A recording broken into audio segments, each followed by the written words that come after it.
जय हिंद दोस्तों। आज हम बात करने वाले एक ऐसे मुद्दे पर जिसने पूरे देश को सोचने पे मजबूर कर दिया।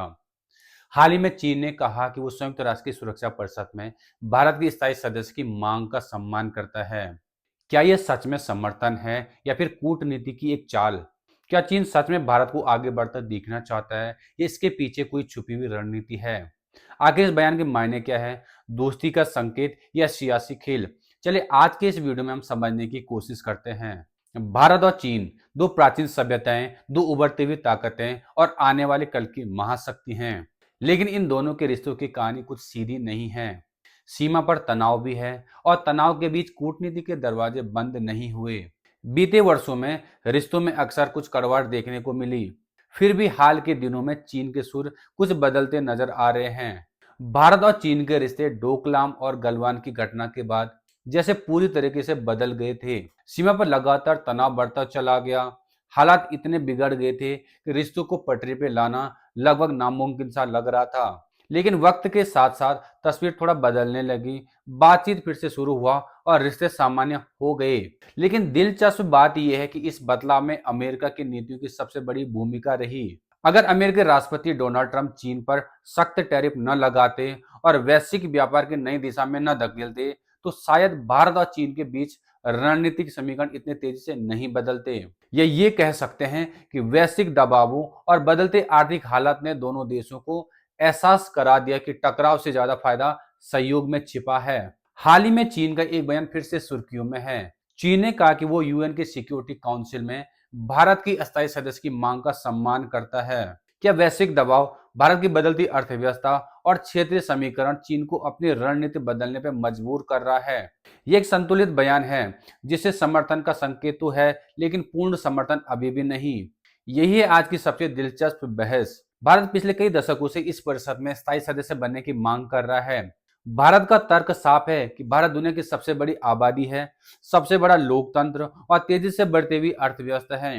तो फिर अस्थायी सदस्य क्यों नहीं मिल सकती? लेकिन यहाँ सबसे बड़ा सवाल चीन का रुख का है। चीन नहीं चाहता कि भारत यूएन में अस्थायी सदस्य बने, क्योंकि चीन चाहता है कि एशिया में इसका प्रभाव सबसे ज्यादा रहे। अगर भारत अस्थायी सदस्य बन जाता है तो एशिया में शक्ति संतुलन बदल सकता है। अस्थायी सदस्य बनने पर भारत को वीटो पावर मिल जाएगी। इससे चीन के फैसलों को चुनौती मिल सकती है। चीन कहते हैं कि यूएन के सिक्योरिटी काउंसिल में सुधार सर्वसम्मति से होना चाहिए, यानी चीन चाहता है कि प्रक्रिया लंबी चले। इससे भारत की सदस्यता का फैसला टलता रहेगा। लेकिन चाइना ने हाल ही में कहा है कि चीन यूएन के अस्थायी सदस्य में भारत की स्थायी सदस्यता की मांग करता है। ये बात अपने आप में महत्वपूर्ण माना जा रहा है, क्योंकि जो चाइना हमेशा भारत के रास्ते में सबसे बड़ा कांटा बना हुआ था, उसका अचानक हृदय परिवर्तन कैसे हो गया, ये भी सोचने वाली बात है। तो क्या चीन का ये नया बयान किसी बड़े बदलाव का संकेत है? क्योंकि अंतर्राष्ट्रीय राजनीति में शब्दों का चुनाव बहुत सोच समझकर किया जाता है। कुछ विश्लेषकों का मानना है कि एशिया में स्थिरता बनाए रखना दोनों देशों के हित में है। अमेरिका और चीन की बढ़ती प्रतिस्पर्धा के दौर में भारत की भूमिका अहम हो गई है। भारत पश्चिमी देशों के साथ मजबूत संबंध बना रहा है और साथ ही बहुपक्षीय मंचों पर भी सक्रिय है। ऐसे में चीन शायद टकराव के बजाय संतुलन की नीति अपना रहा है। दूसरी तरफ यह भी सच है कि चीन के साथ सीमा विवाद अभी पूरी तरह सुलझा नहीं है। विश्वास बहाली है, लेकिन कूटनीति में हर सकारात्मक शब्द एक संभावना जरूर पैदा करता है। अगर भारत को कभी यूएनएससी में स्थायी सदस्यता मिलती है तो ये सिर्फ भारत के लिए नहीं बल्कि वैश्विक शक्ति संतुलन के लिए भी बड़ा बदलाव होगा। एशिया की दो बड़ी ताकतें एक ही मंच पर अस्थायी सदस्य के रूप में होंगी। इससे वैश्विक निर्णयों में विकासशील देशों की आवाज और भी मजबूत होगी। आपको बता दूं कि चीन खुलकर भारत के पक्ष में तो नहीं है, लेकिन पूरी तरह साथ में नहीं। फिलहाल तस्वीर ये कहती है कि रिश्तों में पूरी तरह गर्मजोशी तो नहीं आई, लेकिन कूटनीति का रास्ता खुला है। चीन का बयान एक संकेत है कि अंतिम निर्णय नहीं। आने वाले समय में ये देखना होगा क्या यह सम्मान वाला शब्द कभी औपचारिक समर्थन में बदल पाएगा या नहीं। तो क्या भारत और चीन के रिश्तों में सचमुच नई शुरुआत हो रही है? क्या यूएनएससी में भारत की राह थोड़ी और आसान होने वाली है? इन सवालों का जवाब भविष्य की कूटनीति तय करेगी।